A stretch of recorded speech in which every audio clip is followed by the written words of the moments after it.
The marinara stain on my shirt was the only honest thing about my engagement party.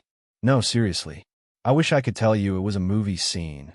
Rain-swept streets, a grand declaration, a shattering, elegant silence. Instead, it was lukewarm spaghetti on a paper plate, cheap string lights doing their best to mimic festivity, and a backyard full of semi-strangers laughing at something my fiancée, Celine, had just said. I hadn't heard the joke, but I heard the after. A snort. A poison dart finding its mark. She's right. You really are like her little assistant. More laughter. A chorus of casual cruelty. A few glances in my direction. One person even muttering, "Poor guy." That was the echo. The realization that they weren't laughing with me, but at me. At the man who carried her bag, double-checked her calendar, and texted reminders for waxing appointments. The man who'd planned a proposal with rose petals and a sunset, only to be met with a flat. Oh, is this it? But what they didn't know, what even she didn't know, was that I'd already heard a much louder, much crueler laugh weeks before. I didn't interrupt, didn't shout, didn't even flinch. I simply walked to the folding table, wiped my hands with a napkin that smelled faintly of sunscreen, and in a voice so calm it felt alien, I said, "Does anyone want a free venue? September 3rd, non-refundable." Silence.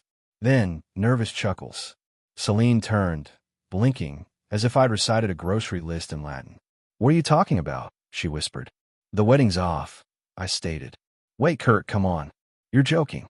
No, I wasn't. "But you were just now," she started, her voice trailing off. "About me again," I finished. More silence. "I'll text my family tonight," I added. "I assume you'll want to keep the guest list. It was mostly your people anyway." And then I placed the ring, still nestled in its little velvet box, on the plastic table next to a half-eaten cupcake. And I walked away. No tears. No screams. Not even glance back. That wasn't strength. That was the hollow echo of a truth I'd been living with for weeks. What none of them knew, not her friends, not the guests, not even Celine, was that this wasn't just about a throwaway insult at a party. This was about what I had already found out. The things she didn't know I knew. The things I was never supposed to find. The walk home felt like someone had removed all the air from the world. I didn't drive.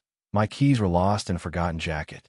I just kept walking past neon-lit bars and tipped over garbage cans, feeling nothing. A terrifying void where rage or heartbreak should have been. Weeks before that party, a mundane request had unraveled my entire world. Her phone was dead, mine charging, and she'd asked me to order pizza on her laptop. Harmless. Until Chrome opened to a flood of messages, waiting for me like a carefully laid trap. Not a mistake. Not a one-time joke. Dozens of them. "He's so polite, it's pathetic," one read. Another, "I swear he asks if he can hold my hand. I need a man before I forget what that feels like." Then the bet. "Still time to cancel before September. You in?" And her reply, a laughing emoji, followed by, "Not if I get the condo first." That one line burrowed into me. Not if I get the condo first. Like I was some kind of temporary ticket to something better. A key, a shortcut, a means to a very material end. And still, I didn't say anything. I didn't confront her. I clung to whatever scraps of dignity I could find, telling myself, maybe it was sarcasm. Maybe she was just venting. I tried to believe it, until she laughed about me at that party. In that laugh, I heard it all. I saw everything for what it was. Back in my apartment, the silence was suffocating. I opened my laptop, pulled up our wedding spreadsheet, and deleted the entire thing. Then, I sat in the dark, staring at the ring box I'd retrieved. Not because I wanted to give it to her again, but because I still couldn't throw it away. The text started. From Celine, her friends, her cousin who'd hosted the party, calling me a scene maker. "You humiliated her," one read. "You could have just talked to her privately." But none of them knew what I knew. They hadn't seen the messages, the voice notes, the group chat with her coworkers where I was referred to as Mr. Discount Husband. I had kept all of it quiet. Then, a call from Aiden, one of my oldest friends. He didn't offer concern. He dropped a sentence that shifted the earth under my feet. "Kurt, I need to tell you something, and I should have told you sooner." He sounded shaken. 2 months ago, he'd seen Celine with a man at a coffee shop, then a rooftop bar. Mid-30s, smartwatch suit. Not overt, no kissing, but something in her body language. He'd debated telling me, dismissed it as a work thing. Now, he couldn't stay quiet. I wanted to be surprised, shocked, but the truth is I wasn't. Not really. I think I had known, deep down, something wasn't right. It was easier to believe she just didn't love loudly, that her upbringing, her job, anything but the obvious, explained her detachment. After I hung up, the memories began to connect. The late client meetings, the unfamiliar shopping bags, the me-time blocks on her shared calendar. The final thread came an hour later. A direct message from a name I didn't recognize, Veronica L., a former coworker of Celine's. I know this is random, but I worked with Celine and I think you deserve to see this. My stomach flipped. I tapped it open. Screenshots. A group chat. Marketing queens. Celine's coworkers. Harmless at first. Then, a photo of me, taken from behind at a farmer's market, holding a basket of organic lemons. Curtis in his natural habitat. Lemon boy. Another message. I swear if I have to listen to him talk about air fryers again, I might actually elope with Max instead. Max. The name hit me like a cold slap. Max. The client she had met 3 times over wine and tapas. The business contact, who was a little flirty but harmless. The one she'd refused to let me drive her meet. Of course she did. I scrolled further. The worst part wasn't the sarcasm. It was the planning. The way she wrote about our wedding like a transactional goalpost. Condo approval is easier for married. LOL. Just gotta make it to October, and I'm set. Another. I could live off his insurance for a year if I needed to. Not saying I would, but still. My vision blurred. Veronica messaged again. I didn't want to get involved, but after what she did at that party, people talk. A few of us felt sick watching it unfold. You didn't deserve that. None of this. For the next hour, I did something I had never done before. I let myself feel angry. Not the soft, simmering kind I usually buried. This was different. Real. As the pieces came together, the texts, the tone of her laughter, the hidden calendar blocks, the jokes, the lies, something inside me hardened. I had canceled the wedding, yes, but now I knew the full, ugly story. And if what I'd seen was only the beginning, then what came next would be a reckoning. I ended up in front of Celine's sister's apartment. Madison. Of everyone in Celine's orbit, she was the only one who ever treated me like an actual human being. Months ago, she told me, "You deserve someone who sees more in you than your usefulness." I hadn't known what to do with that comment then.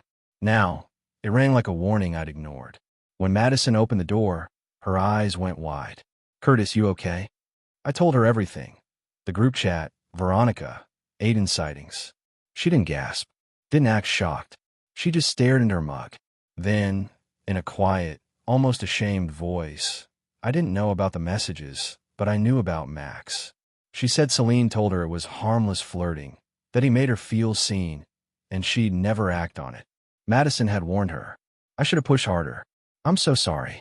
Then she added something I wasn't prepared for. "Curtis, she never thought you'd leave." I looked at her. "What do you mean?" She said it all the time. That you were too safe to ever walk away. That you'd always try to fix things. That she could do whatever, and you'd still be there at the end of it with flowers and an apology. I laughed. Not because it was funny, but because it was the only thing that didn't feel like crying. "You weren't weak," Madison said, looking at me. "You were loyal." She just twisted that into something else. I nodded, but inside I was unraveling. It wasn't just betrayal anymore. It was humiliation. I had been her safety net, her backup plan, the guy who could be mocked, manipulated, and still be counted on to stay. But now I wasn't staying. As I walked out, Madison stopped me. "Curtis, you should see what she posted this morning." On my phone, Celine's Instagram blazed. A close-up photo of her on a bench near our lake, head tilted just enough to look fragile. The caption, "Sometimes people walk away without warning. No closure, no explanation, just silence, and you're left wondering what you did wrong." I blinked. My throat tightened as I read the comments.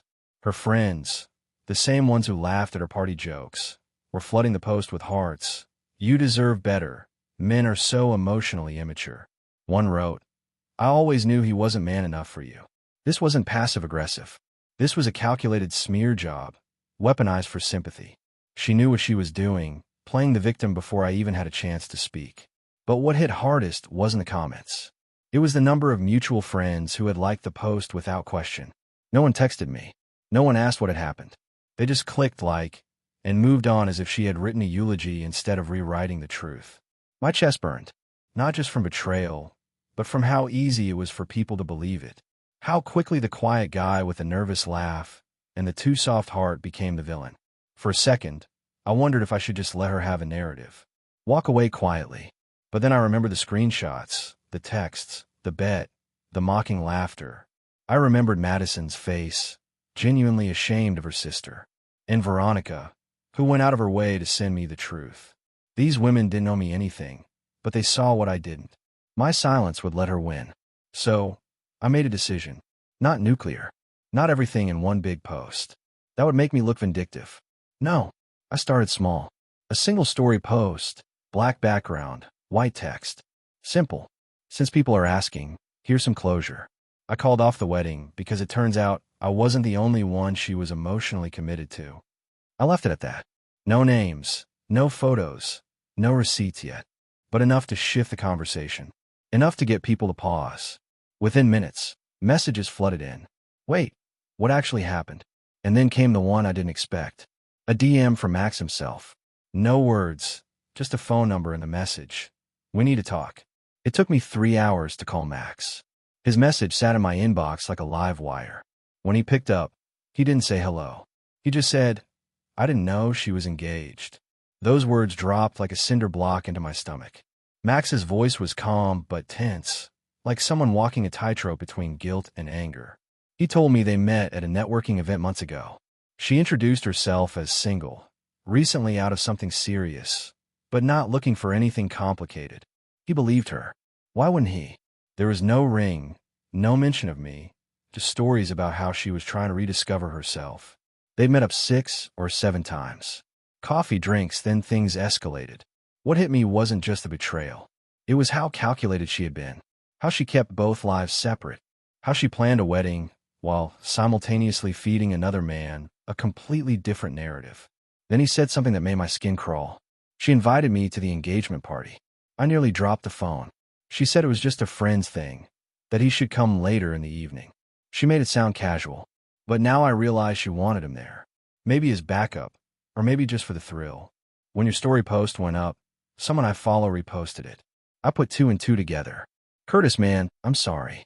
I had no idea. We hung up shortly after. I thanked him. Don't ask me why. I sat there in silence again. But this time, the silence was different. This wasn't heartbreak. This wasn't confusion. It was clarity. I finally saw her for who she was, not who I tried to believe she could be. And more importantly, I saw me, the version of me who tolerated being second, the one who thought loyalty would somehow earn love. That version was gone. Before I could even decide what to do with the evidence I'd compiled, a message came in from Celine herself. For words, we need to talk. She wanted to meet in person. I agreed, but only in a public place. Neutral territory. No drama. We met at a quiet coffee shop on a weekday afternoon, far from the curated chaos of her Instagram feed.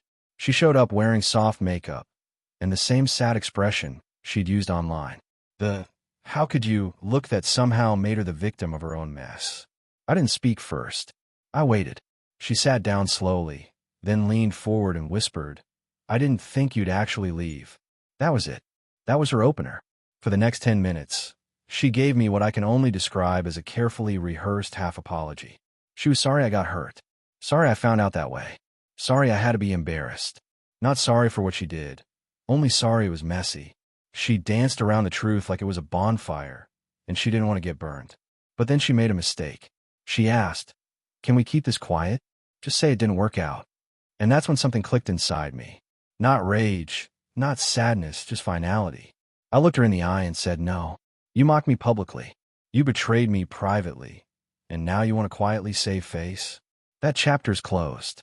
I'm done playing the silent character in your story. She stared at me for a long time. Lips parted slightly like she was searching for the next move, but there wasn't one. I stood up, left enough cash on the table to cover her drink, and walked out. The sun hit my face like I hadn't felt it in weeks. And for the first time in a long time, I didn't feel humiliated. I felt free. The wedding's off. The ring is sold. I used part of that money to book a trip. Not to escape, but to start something new. I've been reconnecting with people I lost touch with, relearning how to enjoy silence without guilt, and even started journaling again. Not out of pain, but out of peace. Celine can post whatever she wants, tell whatever version she needs to believe. But I know my truth now. And more importantly, I finally chose me. Thanks for sticking with me through this entire story. I hope it reminded someone out there that walking away isn't weakness. Sometimes it's the first step toward reclaiming who you really are. Let me know in the comments. What's one personal moment that taught you to value your own worth? Don't forget to subscribe to Echo Tales for more reflections on the human experience.